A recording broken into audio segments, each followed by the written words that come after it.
எனக்கு ஒரு பொலிட்டிக்கலாக ஒரு பிரச்சனை. 7 அழகப்பனை அரெஸ்ட் பண்ணிட்டாங்க. அடுத்தது என்னை வந்து குறி வைக்கிறாங்க அப்படின்றது அவருக்கு தெரிஞ்சிருக்குது. எனக்கு ஃபோன் பண்ணார், சார் அடுத்தது உங்ககிட்ட வருவானுங்க, நான் வருவேன் சார், நான் இறங்குவேன். இப்போது புதிய அறிமுகம் ஆச்சி ஹோட்டல் சாம்பார் 50 கிராம் ரூபாய் 20 மட்டுமே. சினிமா துறையில் இருக்கும்போதே 24 மணி நேரமும் வள்ளலாறு இடத்துல எப்படி அடுப்பு எரிஞ்சிக்கினே இருக்கும், சமைச்சு போட்டுனே இருப்பாங்களோ அந்த மாதிரி ராஜாபாத தெரு வந்து சமைச்சு போட்டுக்கினே இருப்பாங்க. அவர் தயாரிப்பு கம்பெனி ஆரம்பிக்கும் போது எல்லாருக்கும் வந்து டீ காஃபி தானே கொடுப்பாங்க, அவர் ஜூஸ் கொடுத்தவர் ஒர்க்கருக்கெல்லாம். அதே நேரத்தில் அவங்களோட உட்காந்து சாப்பிடுவார். தனக்கு என்ன வருதோ அது மற்றவங்களுக்கும் இருக்குதா, தொழிலாளர் இருக்குதான்னு போய் பார்ப்பார். இதுக்கு முன்னாடி அவருடைய படம் அம்மன் கோயில் கிழக்கால் 46 லட்சம். கூலிக்காரன் தான் அவருக்கு வந்து 1 கோடி வியாபாரம் காமிச்சு. விளம்பரத்தில் வந்து அவருக்கு வந்து ஒரே நாளில் 22 ஃபுல் பேஜ் கொடுத்தாங்க. இந்த நார்த் இந்தியாவில் இருக்கிற பாக்ஸ் ஆஃபீஸ் கார்டன் ஷிப்பில் இருந்து குதிக்கிற மாதிரி ஒரு போட்டு போட்டோம்.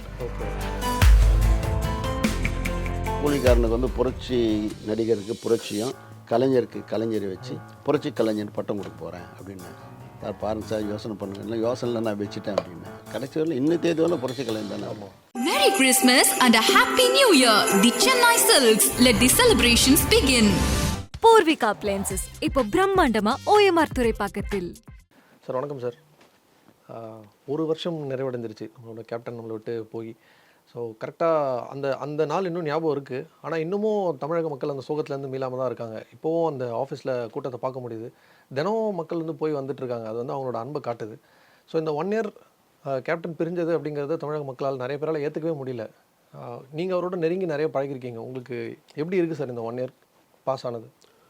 நீங்கள் சொல்லும்போதே மக்கள் மனதிலேருந்து நீக்கமர நிறைஞ்சிருக்கிறான்னா அவர் இல்லைன்ற எண்ணமே இல்லாத இருக்கிறான்ற எண்ணத்தில் தான் எல்லாமே இருக்கணும். அப்படி தான் இருக்கிறாங்கன்னு நினைக்கிறேன். ஆனால் எளிய மக்களுக்கு, ஏழை மக்களுக்கு அவர் ஆற்றிய எடுத்து சொல்லவே முடியாது. அந்த அளவுக்கு நிறைய நலத்திட்டங்கள் நிறைய பண்ணியிருக்கிறார். அவர் அதாவது அரசியலுக்கு வர்றதுக்கு முன்னாடியே சினிமா துறையில் இருக்கும்போதே 24 மணி நேரமும் வள்ளலாறு இடத்துல எப்படி அடுப்பு எரிஞ்சிக்கினே இருக்கும், சமைச்சு போட்டுனே இருப்பாங்களோ அந்த மாதிரி ராஜாபாத தெரு வந்து சமைச்சு போட்டுக்கினே இருப்பாங்க. காலையில் டிஃபன் ஆரம்பித்தா, மத்தியானம் சாப்பாடு ஆரம்பித்தா, இரவு டின்னர் வரலும் போட்டுனே இருப்பாங்க. அதாவது நாங்கள்லாம் பசின்னு வந்தால் நேராக அந்த ஏரியாவில் இருந்தால் நாங்கள் அங்கே போய் சாப்பிடுவோம். இல்லை என்று சொல்லி இல்லை, அவர் அகராதி கொடுத்துக்கினே இருப்பார். அவர் அப்படிப்பட்ட ஒரு உதாரண புருஷன். ஆகவே அவர் வந்து வாழ்ந்துன்னு தான் இருக்கிறார். நிச்சயமா.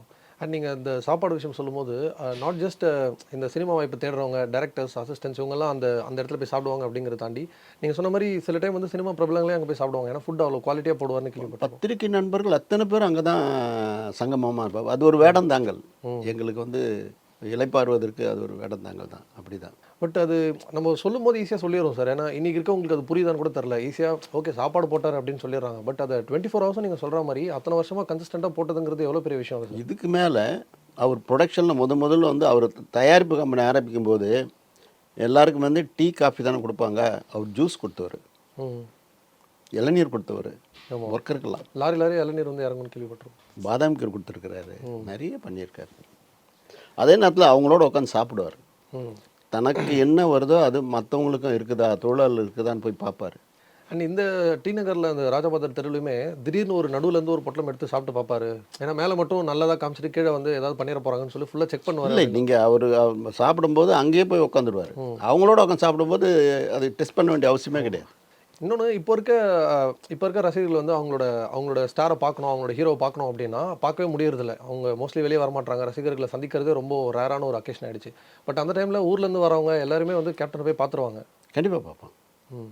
ஒரு செகண்ட் சண்டே அவங்களுக்குன்னு ஒதுக்குவார்.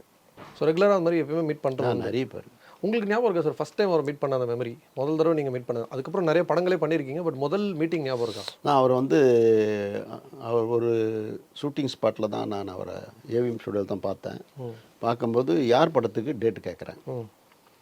அப்போது யார் படத்துக்கு டேட்டு நான் கேட்குற தேதியில் வந்து அவர் ஊமை வழிகளுக்கு டேட்டு கொடுத்துட்டார். சார் நான் அபாவனுக்கு நீங்கள் கேட்குற இரவு கால் ஷீட்லாம் கொடுத்துட்டேன், அதனால் உங்களுக்கு தர முடியாது. இந்த படம் நீங்கள் வேறு யாருன்னா வச்சு எடுத்துகிட்டு வாங்க, டெஃபினட்டாக அடுத்த படம் நம்ம பண்ணுவோம் அப்படின்னாரு. அதுதான் கூலிக்காரன். ஓகே. அதே மாதிரி கொடுத்தாரு. அண்ட் அதில் வந்து லைனாக எல்லா படங்களும் வெற்றி படங்கள் தான், எல்லாத்துலேயும் ஆக்ஷன் இருக்கும். கூலிக்காரன் வந்து அவருடைய வியாபாரத்தை 1 கோடி ஆக்குது. அதுக்கு முன்னாடி அவருடைய படம் அம்மன் கோயில் கிழக்கால 46 லட்சம். ம். கூலிக்காரன் தான் அவருக்கு வந்து 1 கோடி வியாபாரம் காமிச்சது. அப்போ தான் சொன்னாங்க இந்த மாதிரி நான் வந்து 2 வார கதாநாயகனை இப்படியே பெரிய லெவலுக்கு எடுத்துன்னு போயிட்டேன். அப்போது விளம்பரத்தில் வந்து அவருக்கு வந்து ஒரே நாளில் 22 ஃபுல் பேஜ் கொடுத்தேன். அப்போ ஸ்க்ரீன், இப்போ டைம்ஸ் ஆஃப் இந்தியாவில் அப்போ ஸ்க்ரீன் வரும். அந்த நார்த் இந்தியாவில் இருக்கிற பாக்ஸ் ஆஃபீஸ் கார்டன் ஷிப்லேருந்து குதிக்கிற மாதிரி ஒரு போட்டு விட்டேன். ஓகே. ஸோ அந்த மாதிரி நீங்கள் சொல்கிற மாதிரி ஒரு பெரிய ஸ்டாரு. ஆனால் நிறைய இன்ஸ்டியூட் பசங்களை வந்துட்டு பெரிய பெரிய ஸ்டார் பெரிய இடத்துல இருக்கவங்க வந்து நம்பியிருக்க மாட்டாங்க. ஆனால் இவர் வந்து நிறைய பேர் நம்பி அவங்களோட கதைகள் கேட்டு ஊமை வழிகள் பண்ணார். தொடர்ந்து அவங்க நிறைய எஸ்டி சபாவுக்கு பண்ணார், ஆர்கே செல்வமணிக்கு பண்ணார், நிறைய பேர் பண்ணியிருக்காரு. அப்போ தியாகராஜுக்கு பண்ணார். அந்த டைமில் நீங்கள் கேட்டதுண்டா சார், எந்த பேசிஸில் நம்பினீங்க? ஏன்னா பெரிய ஸ்டார் வந்து நம்ப மாட்டாங்க, ஒரு மீடியோக்கர் ஸ்டார் நம்பி பண்ணலாம். இல்லை அது நம்பிக்கைன்றதை விட அவருடைய தன்னம்பிக்கை தான். அதாவது போராட பிறந்தவர், போர்க்குணம் மிகுந்த அவரை யாராலையும் அவர் எண்ணத்தை மாற்றவே முடியாது. அதில் உண்மை இருந்தே எடுத்துப்பார். அவர் ஒரு முடிவு எடுத்து இதுவரை அவர் ஜெயிச்சு தானே இருக்கார். ஆமாம். எந்த துணையும் இல்லாமல் தனியாக நின்று ஜெயிச்சார் இல்லையா? அது உதாரணத்துக்கு சொல்ல போனால் இன்றைக்கி நினைவில்லைன்னு பார்த்தீங்கன்னா, என்னை வந்து கதை திரைக்கதை வசனம் பாடலாசிரியராக்குனது அவர் தான், நல்லவனில். அப்புறம் கதை திரைக்கதை வசனம் பாடல்கள் இசை இயக்கம் அத்தனையும் பண்ண வச்சது தெருப்பாடங்களில் புதுப்பாடங்களில் அவர் தான். அந்த மாதிரி சூழ்நிலை அவரே என்னை கூப்பிட்டு சொல்லுவார், நீங்கள் வெளியில் யார்கிட்டையும் போய் கேட்க வேண்டியதே இல்லை சார், வருஷத்துக்கு நான் ஒரு படம் பண்ணுறேன், வெளியில் சம்பளம் வாங்கிறத விட ₹1 கம்மியாக கொடுங்க தான் கேட்டவர், சொன்னவர். அது பிரகாரம் நடந்தார். அதெல்லாம் சும்மா சொல்லக்கூடாது. எனக்கு வந்து என் மனைவி உடம்பு சரியில்லாத இருக்கும்போது அவங்க ஒய்ஃபோடு வந்து வீட்டில் வந்து பார்த்துட்டு போனார்.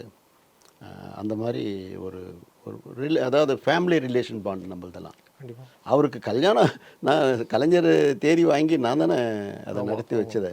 அது பெரிய சுவாரஸ்யமாச்சு அதெல்லாம். கண்டிப்பாக. அண்ட் நிறைய அந்த டைமில் நாங்கள் ஃபோட்டோஸ்லாம் பார்த்துருக்கோம் சார். வீட்டில் வந்து ரொம்ப கேஷுவலாக எல்லா ஸ்டார்ஸோட பேசுகிற மாதிரி தான் எல்லாருக்கிட்டையுமே பழகுவார். ரொம்ப சாதாரணமாக எளிமையாக இருப்பார், எளிமையாக வாழ்ந்த மனிதர். அவருக்கு உடல்நிலை பாதிக்கப்பட்ட போது நான் போய் பார்க்குறேன். அப்போ ஓரளவுக்கு அவருக்கு தெரியுது என்னெல்லாம். அப்புறம் பையனை கூப்பிட்டு தானு சார்ரா அப்படின்றாரு. அப்புறம் இவன் நடிக்க போகிறான் அப்படின்னாரு. 2 நாள் என்னை பார்க்கலன்னா ஆஃபீஸுக்கு வந்துடுவார். 2 நாள் என்னை பார்க்கலன்னா டான்ஸ் ஆஃபீஸ் போயிட்டு வரேன்னு வந்துடுவார். என்ன சார் தெரியல அந்த அளவுக்கு. அப்புறம் அவருக்கு வந்து நான் பண்ண விளம்பரங்களும் சரி, அவருக்கு தான் கூலிக்காரில் அதாவது உயரத்தில் 100 அடி வைப்பாங்க, நான் இந்த அகலத்தில் 200 அடி வச்சேன். வள்ளூர் கோட்டை எதிர்த்த மாதிரி கார்பரேஷன் பர்மிஷனில் வந்து புக்லைன்லாம் எடுத்துகிட்டு வந்து பிடிக்கி வைக்கிறாங்க, எடுத்து போனாங்க. அதெல்லாம் ரெக்கார்டு அவருக்கு அதெல்லாம். நிச்சயமா. நீங்கள் இப்போது பர்சனலாக மீட் பண்ணும்போது சினிமா தாண்டி வேறு என்னென்ன விஷயங்கள்லாம் சார் பேசுவீங்க? இப்போ உங்களோட வியாபாரம் சினிமா அதை தாண்டி வேறு என்ன பேசுவீங்க? இல்லை, சினிமா பற்றி அதிகமாக பேசுவோம், மனிதநேயத்தை பற்றி பேசுவோம். அவர் புரட்சி கலைஞர் பட்டம் கொடுக்கும்போதே வண்ணாரப்பேட்டில் ஒரு ரசிகனுக்கு கல்யாணம் ரிசப்ஷன், அதுக்கு போகிறோம். நான், ராவுத்தர், ராமவாசன் தான் போகிறோம். போகும்போதே சொல்கிற கூலிக்காரனுக்கு வந்து புரட்சி நடிகருக்கு புரட்சியும், கலைஞருக்கு கலைஞரை வச்சு புரட்சி கலைஞர் பட்டம் கொடுக்க போகிறேன் அப்படின்னேன். சார் பாருங்கள் சார், யோசனை பண்ணுங்க. இல்லை யோசனையில் நான் வச்சுட்டேன் அப்படின்னேன். இப்போ ராமவாசன் தான் அருமையான டைட்டில் வச்சுடுங்கண்ணே அப்படின்னார். ராவுத்தரும் ஒத்துக்கினார். அதான் புரட்சி கலைஞர். கடைசி வரல இன்னும் தேதி வரல புரட்சி கலைஞர் தானே. ஆமாம், இப்போ வரைக்கும் புரட்சி கலைஞருங்கிற டைட்டில் தனி ஒரு இடத்துல இருக்குது. அண்ட் அந்த டைமில் ஒரு அரசியல் வரும்போது 2 பக்கம் 2 பெரிய கட்சிகள் இருந்தது. இருந்தாலும் தைரியமாக ஒரு அரசியலுக்கு வந்தார். நீங்கள் சொன்ன மாதிரி அவருக்கு ஒரு தனி அவருக்கு வந்து ஒரு தனியாக ஒரு இடத்த கொடுத்து ஒரு வெற்றியை கொடுத்தாங்க மக்கள். பட் அவர் என்ன இடத்துக்கு போகணும்னு நினச்சி வந்திருப்பார் சார்? அந்த டைமில் அரசியலுக்கு வரும்போது என்ன மாற்றம் கொண்டு வரணும்னு நினச்சிருப்பார்? இல்லை, மக்களுக்கு பணியாற்றுறது தான் அவருக்கு பெரிய சாலை. இதுவரெல்லாம் அதாவது எப்படி கலைஞருக்கு வந்து காலத்தில் நான் என் பேர் நிற்கணும்னு அவர் வந்து மக்களுக்கு உழைச்சாரோ, அந்த மாதிரி விஜயகாந்துக்கும் மனசில் வந்து மக்களுக்கு உழைக்கணும், அவங்களுக்கு செய்யணும், இதுவரையிலும் யாரும் செய்யாத செய்யணும்னு சொல்லி தான் பேசுவார். அண்ட் கலைஞருக்குமே இவர் ரொம்ப பிடிக்கும்ல சார்? 2 பேருமே கொஞ்சம் பயங்கர. அவருக்கு வந்து பொன் விழா நடத்தி தங்கப்பானை கொடுத்தவர் இல்லையா? அண்ட் இன்னொன்று இந்த சோஷியல் மீடியா, இந்த டிஜிட்டல் உலகம்லாம் வந்த அப்புறமா நிறைய ட்ரோல்ஸு யாரையுமே விட்டு வைக்கல சார். எவ்வளோ பெரிய ஆளாக இருந்தாலும் எடுத்து அந்த மீம்ஸ் போடுறது, அந்த ட்ரோல்ஸ் போடுறதெல்லாம் பண்ணாங்க. இது வந்து அவரை ரொம்ப பாதிச்சிருக்குமான்னு தெரியல, ஏன்னா அவர் அந்தளவு ஆக்டிவாக இருந்தாருன்னா. ஆனால் அவரோட ஃபேன்ஸ் ரொம்ப பாதிச்சு சார். இந்த மாதிரி கேப்டனை வந்துட்டு அவரோட வீடியோ, அவர் கோவப்பட்டு ப்ரெஸ்ஸில் பேசுறது, இதெல்லாத்தையும் இவ்வளோ தூரம் பண்ணுறாங்களே அப்படின்னு அதை பற்றி எடுத்துக்க மாட்டார். அவருடைய இயல்பு எப்பவுமே நான் எப்படியோ அப்படி தான் இருப்பேன் அப்படின்றது. அதில் அவர்கிட்ட நியாயம் இருக்கும். சிலர் வந்து அந்த மாதிரி பண்ணுறது அவங்களே வந்து திரும்பவும் மாறி வரலையா? அண்ட் அவரை பற்றி பேசும்போது ஒரு மறக்க முடியாத விஷயம்னா நீங்கள் என்ன சொல்லுவீங்க? உங்களுக்கு இருக்க ஏதோ ஒரு ஞாபகங்கள், ஏதோ ஒரு மெமரி? நிறைய இருக்குது. குதிரைமுக்கில் வந்து அவருக்கு வந்து ஏர்லி மார்னிங் சன்ரைஸ் ஷாட் எடுக்கணும். டைரக்டர் வரத்துக்கு டிலே ஆகிப்போச்சு. அவர் வந்து டிராஃபிக்கில் அந்த குதிரைமுக்கில் எடுத்தது. அப்போது அவர் சொல்லின்னு இருப்பார், இந்த மாதிரி எனக்கு வந்து நிறைய படங்கள் சரியாக போகலை, ரொம்ப முடிஞ்சு ஊருக்கு போகணுன்னு நினைக்கும்போது எனக்கு ஒரு சாட்சி வந்தது. அதில் என்னுடைய ஃபைட்டை பாருங்கள் சார், நான் நிற்கும் வெறித்தனம் இருக்கும். சோழகுண்டு அதை எடுத்து போட்டுன்னு வந்து வேலை செய்வார். அதே மாதிரி நான் நல்லவனில் வந்து ஊட்டியில் செவுத்து ஏறி வரும்போது ஏறிச்சு. மற்ற யாராக இருந்தாலும் கேன்சல் பண்ணிட்டு ஹாஸ்பிட்டலில் அங்கே ட்ரீட்மெண்ட் ரெஸ்ட் எடுப்பாங்க. அப்படி எடுத்து மாட்டி ஃபைட் பண்ணார்.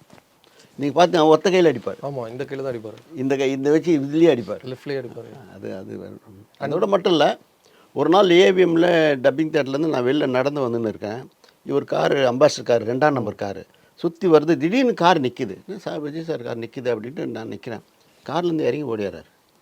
என்ன சார் நடந்து போகிறீங்க, வாங்க சார் காரில் சார். அந்த டப்பிங் தேட்டர் போகிற சார் நீங்கள் வேறு. ஸோ நான் நடக்கிறது கூட அவரால் தாங்க முடியல. அதுக்கே ஒரு மனசு. அதோடு மட்டும் இல்லை, எனக்கு ஒரு பொலிட்டிக்கலாக ஒரு பிரச்சனை. அதுக்கு முன்னாடி ஏழு அழகப்பனை அரெஸ்ட் பண்ணிட்டாங்க. அடுத்தது என்னை வந்து குறி வைக்கிறாங்க அப்படின்றது அவருக்கு தெரிஞ்சிருக்குது. எனக்கு ஃபோன் பண்ணார், சார் அடுத்தது உங்ககிட்ட வருவானுங்க, நான் வருவேன் சார், நான் இறங்குவேன். என்ன ஒரு இது, அந்த மாதிரி சம்பவம் நடக்கலை, அந்த மாதிரி நடக்கலை. இருந்தாலும் அதை கேள்விப்பட்டு உடனடியாக ரியாக்ஷன் கொடுக்குறாரு. அண்ட் எங்கேயுமே அந்த பயம் அப்படிங்கிறதுலாம் கிடையாது. அவ்வளோ பெரிய ஒரு கூட்டத்துலையுமே ஒரு துண்டை வச்சு எல்லாரையும் கிளியர் பண்ணுற அந்த ஒரு வீடியோலாம் பார்த்துருப்போம். அந்த மாதிரி நிறைய சம்பவங்கள் நம்ம கேள்விப்பட்டிருக்கோம். தைரியமாக மைசூர்லேயே அந்த மாதிரி ஒரு சம்பவம் நடந்தபோது இறங்கி நின்று சமாளிச்சிருக்கார். நான் வந்து சார் 2 வார கதாநாயகன், எனக்கு போய் இப்படிலாம் விளம்பரம் கொடுத்து தூக்குறீங்க சார். 2 வாரம் சார், நீங்கள் நூற்றாண்டு விழா கொண்டாடக்கூடிய கலைஞர் சார் அப்படின்னு. அதே மாதிரி அவர் வாழ வச்ச ப்ரொடியூசர்கள் லிஸ்ட் இருக்கும்ல சார், அது அந்த மாதிரி இல்லை யாருமே எல்லாருமே இப்போ ரஜினி சார் வச்சு படம் எடுத்து யார் சந்தோஷமாக இருக்காங்களோ அத்தனை 100க்கு 100 இவருக்கிட்டையும் அப்படி இருப்பாங்க. எடுத்தவங்கள திருப்பி எடுப்பாங்களே. நானே 3 படம் எடுத்திருக்கேன்ல. ஆமாம் சார். இன்னொன்று அவரோட ஃபைட் சீன்ஸ் நீங்கள் சொன்ன மாதிரி இப்போது அவ்வளோ ரிஸ்க் எடுத்து பண்ணியிருக்காரு. அந்த ஷோல்டர் இன்ஜுரியும் பொருட்படுத்தாமல் ஃபைட் பண்ணியிருக்காரு. ஆனால் நம்ம வந்து அவர் நிறைய இங்கிலீஷ் படங்கள் பார்ப்பார். அதில் அந்த படங்கள்லாம் பார்த்துட்டு தன்னை அப்டேட் பண்ணிவிட்டு இந்த மாதிரி ஃபைட் சீன் தமிழ் படங்கள்லேயும் வரணும் அப்படின்னு சொல்லியிருப்பார் அப்படின்னு கேள்விப்பட்டிருக்கோம். இது மூலிமா நிறைய ஃபைட் ஸ்டண்ட் மாஸ்டர்ஸும் நிறைய பேர் வந்து வளர்த்து விட்ருக்காரு. ஸோ அதில் உதாரணத்துக்கு சூப்பர் சுப்பராயன் மாஸ்டருக்கும் அவருக்கும் ஒரு பெரிய பாண்டிங் இருக்குது. இந்த ராக்கி ராஜேஷ் பையன் வந்து அவரால் உருவாக்கப்பட்டவன் தான். Super sir, thank you. And Vijayakanth sir பற்றி இன்னும் நம்ம வந்து இன்னும் போகிற வருஷங்கள் நிறைய வந்து நம்ம அவரை பற்றி நினச்சிட்டே தான் இருப்போம். நீங்கள் சொன்ன மாதிரி அவர் நம்மளை விட்டு போகல, நம்ம கூட தான் இருக்கார். அவரோட ஃபேன்ஸ் மட்டும் இல்லை, எல்லாருமே இங்கே அவரோட ஃபேன்ஸ் தான். எல்லாருமே அவரை இந்த நேரத்தில் வந்துட்டு வாழ்த்தி வேண்டிக்கிறோம் சார். உண்மையிலேயே அவர் ரொம்ப நிலைத்த புகழ், நீடித்த நிலையான பேர், அவருடைய வாரிசும் தொன்று தொட்டு வளர்ந்து வளரணுன்றது அவருடைய நினைவு நாளில் நானும் ப்ரே பண்ணுறேன். நன்றி சார். இப்போது புதிய அறிமுகம் ஆச்சி ஹோட்டல் சாம்பார் 50 கிராம் ரூபாய் 20 மட்டுமே. Merry Christmas and a Happy New Year. The Chennai Silks. Let the celebrations begin. Poorvika appliances இப்போ பிரம்மாண்டமா OMR துறைப்பாக்கத்தில்.